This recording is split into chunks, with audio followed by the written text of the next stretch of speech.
नमस्कार देवी और सज्जनों, एक दिन के अवकाश के बाद एक बार फिर हम राजीव भाई को सुनने के लिए यहां एकत्रित हुए हैं। कल कुछ सुना सुना सा लगा, कुछ खोया खोया सा लगा, आपको भी लगा? तो यह है राजीव भाई के शब्दों का, उनके विचारों के सार्थकता और नशा। नशा शराब का नहीं, नशा स्वस्थता की, नशा अहम का नहीं, नशा सद्भावना का। तो ऐसे वाग्भट के दूत और भारत के सपूत श्री राजीव दीक्षित जी से मैं अनुरोध करूंगा कि वो मंच पर आएं और पुरजोर तालियों के साथ उनका आप स्वागत करें।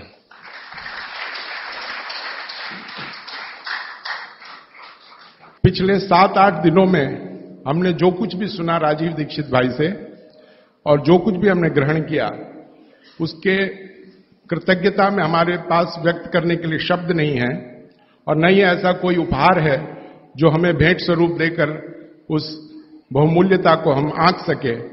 इसीलिए हम अपनी कृतज्ञता, हम अपना धन्यवाद उनको चंदन के फूलों के माला के सुगंध के साथ और शॉल के ऊर्जा के साथ व्यक्त करना चाहेंगे। मेरी गुजारिश है श्री शोभाकांत दास जी से कि वो राजीव भाई को माला अर्पण करके स्वागत करें।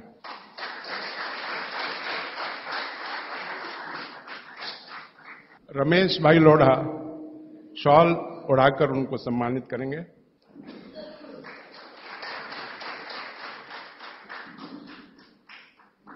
पिछले 7-8 दिनों से राजीव भाई ने प्रकृति की बात की, पंच तत्व की बात की।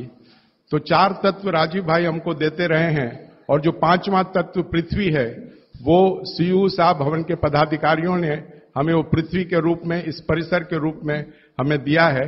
मेरी गुजारिश है कि श्री रसिक भाई मंच पर आए, सीयू साहब भवन के प्रेसिडेंट श्री शोभाकांत जी उन्हें माला पहनाकर स्वागत करेंगे।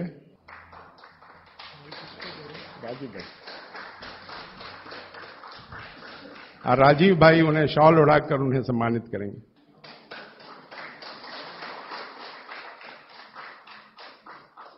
और अभी बहुत सारी चीजें राजीव भाई हमको बताएंगे। उसके पश्चात बहुत लंबा दौर चलेगा प्रश्नोत्तरी का।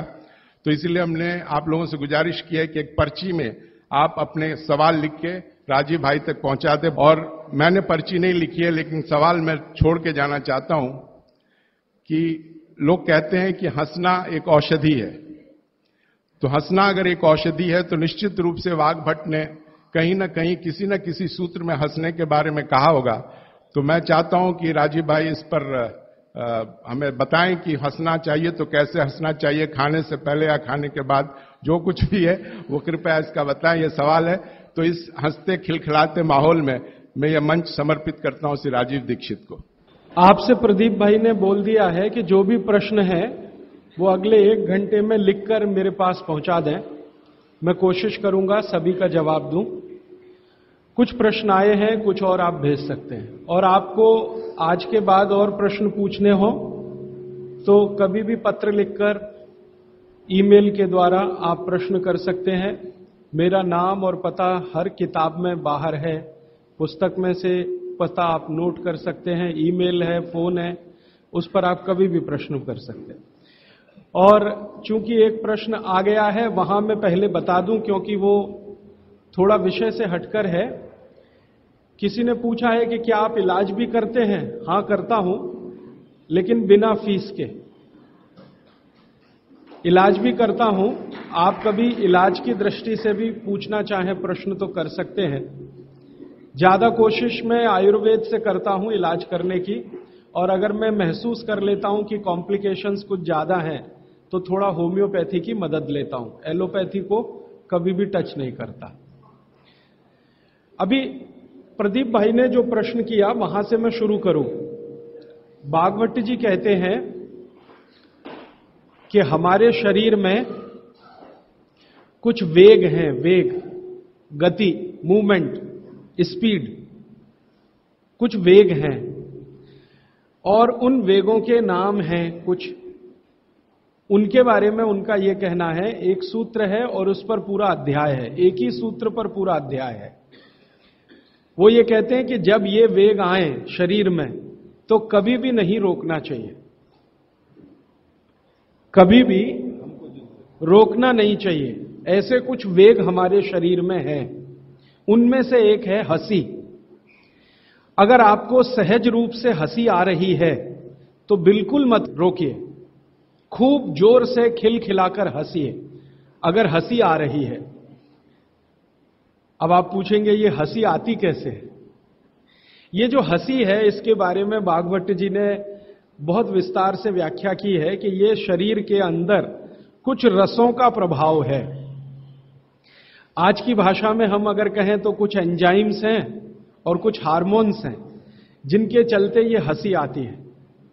और ये एंजाइम्स और हार्मोन्स शरीर की अलग अलग ग्रंथियों से उत्पन्न होते हैं।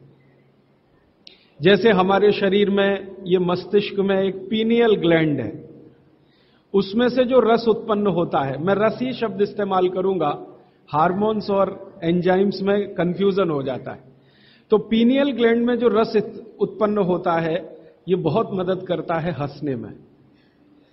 आप बोलेंगे जी हंसते समय ही ये पैदा होता है, हां, लेकिन इसके बारे में भागवत जी ये कहते हैं कि पहले ये रस पैदा होगा, बाद में हंसी आएगी।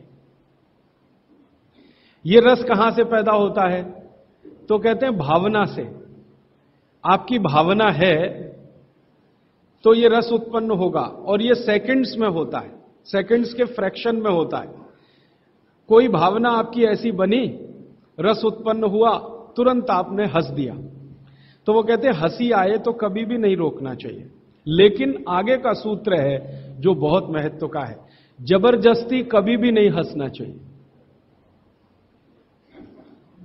जबरदस्ती कभी भी नहीं हंसना चाहिए, क्योंकि उस समय जो आप हंसेंगे वो मैकेनिकल हंसी होगी। मैकेनिकल आप समझते हैं, यांत्रिकी, जिसमें रस नहीं होगा, भाव नहीं होगा, आप सिर्फ हंसेंगे। तो कहते हैं बिना भाव और बिना रस की जो हंसी है वो शरीर को कोई लाभ नहीं देगी। अब मैं आता हूं थोड़ा आपको समझ में आए इस दृष्टि से। आजकल भारत में बहुत जगह लाफिंग क्लब्स चलते हैं, आप भी हो सकता है जाते हो। तो लाफिंग क्लब्स में जो हंसी है वो पूरी तरह से यांत्रिक है, मैकेनिकल है। वो कहते हैं मुंह फाड़ के हंसो, हा हा हा हा हा, इसमें न रस है न भाव है। वो कहते हैं हंसते समय रस भी होना चाहिए, भाव भी होना चाहिए। हां, ये जरूर है कि उस लाफिंग क्लब में आपको कोई जोक सुनाकर हंसी आती है, या उन्होंने कोई एक्टिंग की और उस पर आपको हंसी आती है, वो ठीक है। आपको लाफिंग क्लब में किसी ने जोक सुनाया, मजाक किया, आपको हंसी आई, तो उसमें रस भी होगा, भाव भी होगा। लेकिन ये मुंह खोल के हा हा हा हा करेंगे, ना रस होगा ना भाव होगा। तो इससे बचें, क्योंकि इससे तकलीफ आएगी। फिर बिना रस और बिना भाव की जब हंसी आप हंसेंगे तो पेट में दर्द होगा, और पेट में दर्द होगा तो वो कोई तकलीफ की स्थिति भी बना सकता है। जैसे कई बार आपने सुना है हमारी नस पे नस चढ़ गई, बिना भाव और बिना रस की हंसी में पेट की नस पे नस चढ़ सकती है, और वो चढ़ गई तो डॉक्टर उतार नहीं पाता उसको, फिर कहेगा जी ऑपरेशन करा लो, कॉम्प्लिकेट हो गई है। तो बिना रस और बिना भाव की हंसी कभी भी ना हंसें, लेकिन रस और भाव के साथ हंसी आ रही है तो बिल्कुल ना रोकें, जरूर हंसें। बात आपको स्पष्ट हुई?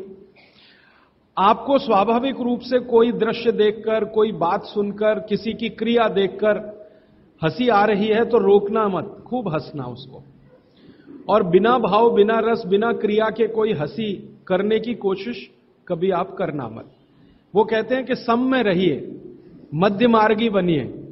हमेशा हर जगह वो कह रहे हैं मध्य मार्गी रहिए, ना इस एक्सट्रीम पे जाइए ना उस एक्सट्रीम पे जाइए। क्यों? तो वो कहते हैं कि भारत एक ऐसी भूमि है जो मध्य मार्गियों की ही है। भारत एक ऐसी भूमि है जो मध्य मार्गियों की ही है। आप ना इस एक्सट्रीम पे जा सकते हैं ना उधर। अगर इसको आज की भाषा में कहूं, ना ज्यादा लेफ्ट जाइए ना ज्यादा राइट जाइए, सेंटर में रहिए, बीच में रहिए। और कृष्ण भगवान गीता में बार बार यही कह रहे हैं, ना ज्यादा भोगी बनो ना ज्यादा त्यागी बनो, मध्य मार्गी रहो। तो भारत में कृष्ण ने कहा और बाघभट्ट ने कहा, या कभी श्री राम कहते हैं लक्ष्मण को, ये सब भारत के तासीर और मौसम के हिसाब से कहा है।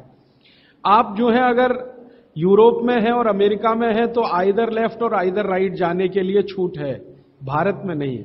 तो इसलिए हंसी के मामले में, भोजन के मामले में, क्रियाओं के मामले में, किसी भी मामले में ना तो लेफ्ट जाइए बहुत, ना तो राइट जाइए, बीच में रहिए। तो हंसी के बारे में भी उनका यही है कि यांत्रिक हंसी माने एकदम एक्सट्रीम लेफ्ट कभी भी मत करिए, और हंसी को रोकिए भी मत, वो एक्सट्रीम राइट, बीच में रहिए। आई तो हंस लिए, ये तो हमेशा नियम के रूप में है, और यही नियम आगे भी है।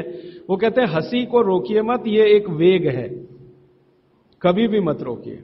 इसी तरह से दूसरा एक वेग है छींक, कभी मत रोकिए इसको, लेकिन जबरदस्ती छींकने की भी कोशिश मत करिए। छींक आए तो रोकिए मत, जबरदस्ती छींकने की कोशिश मत करिए। जबरदस्ती कोशिश अगर करेंगे तो उन्होंने एक सूची दिया है बाघभट्ट जी ने कि 13-14 रोग आएंगे आपको अगर जबरदस्ती छींक लेंगे तो। इसलिए छींक आ रही है, सहज रूप से छींकिए, रोकिए मत उसको। ये एक वेग है, इसको रोकेंगे तो 23-24 रोग होंगे। जबरदस्ती छींकने की कोशिश करेंगे तो 13-14 के आसपास रोग होंगे। उन रोगों की पूरी सूची है, आप पढ़ सकते हैं पुस्तक। इसी तरह से एक वेग है प्यास। प्यास एक बहुत बड़ा वेग है। भागवत जी कहते हैं कि जब प्यास लग रही है पानी जरूर पीजिए, रोकिए मत प्यास को, लेकिन पीने का तरीका है वो ध्यान रखिए, सिप सिप करके पीना है। बहुत तेज प्यास लगे तो भी सिप सिप करके ही पीजिए, जल्दी जल्दी पानी कभी भी पीने की कोशिश मत करिए। और वो कहते हैं कि ये जो जल्दी पानी पीने का तरीका है ना, इसमें से 2 बीमारियां बहुत होंगी। एक जिसको आधुनिक भाषा में कहते हैं हर्निया, भागवत जी ने उसको कहा है आंत का उतरना, आज की भाषा में कहते हैं हर्निया। और दूसरा एक बीमारी है एपेंडिसाइटिस। पानी को जल्दी जल्दी पीने में ये 2 बीमारियां सबसे ज्यादा है, हर्निया, एपेंडिसाइटिस। और अगर उम्र बढ़ गई है, आपको उम्र बढ़ गई माने 60 वर्ष के ऊपर, और आप पानी इसी तरह से जल्दी जल्दी पी रहे हैं, तो हाइड्रोसिल की बीमारी भी होगी, प्रोस्टेट की भी प्रॉब्लम आ सकती है। इसलिए पानी हमेशा पीने का नियम ध्यान रखिए, सिप सिप। लेकिन जब भी प्यास आए तो पानी पीजिए, प्यास को रोकिए मत। एक ही जगह उन्होंने कहा है कि बिना प्यास के पानी पीजिए, वो सवेरे का है। उषा पान के पानी की जो बात उन्होंने कही है कि सवेरे का समय, ब्रह्म मुहूर्त का समय, ब्रह्म मुहूर्त हमेशा सूर्योदय से 1.5 घंटे पहले का माना जाता है, तो ब्रह्म मुहूर्त का समय जरूर पानी पीजिए बिना प्यास के। वही एक समय उन्होंने कहा है कि बिना प्यास के पानी पी सकते हैं। बाकी कभी भी पूरे दिन में उन्होंने कहा है कि प्यास लगे तो जरूर पानी पीजिए। बस नियम वही है कि खाने के तुरंत बाद मत पीजिए। अगर खाने के तुरंत बाद प्यास लगी है तो छाछ पीकर, मट्ठा पीकर, दूध पीकर या जूस पीकर प्यास बुझाइए, और 1.5 घंटे के बाद आप पानी पीकर प्यास बुझाइए। तो प्यास एक वेग है, इसको रोकिए मत। नहीं तो क्या होगा, प्यास रोकने से लगभग उन्होंने सूची बनाई है 58 रोग हैं। अगर प्यास रोकी आपने, जब प्यास लगी है और आप नहीं पी रहे हैं पानी, तो 58 रोग आएंगे। इसलिए वो कहते हैं कि ये आप कभी मत करिए। अच्छा, दूसरी तरफ एक बात और कहते हैं कि उषा पान के समय को छोड़कर बाकी किसी भी समय में जबरदस्ती पानी पिएंगे तो भी तकलीफ आने वाली है। हर जगह वो कहते हैं मध्य मार्गी रहिए, ना इधर जाइए ना ज्यादा उधर जाइए। तो ये प्यास का एक वेग है। ऐसे हाँ, आगे वो कह रहे हैं कि पानी जब भी पीना हो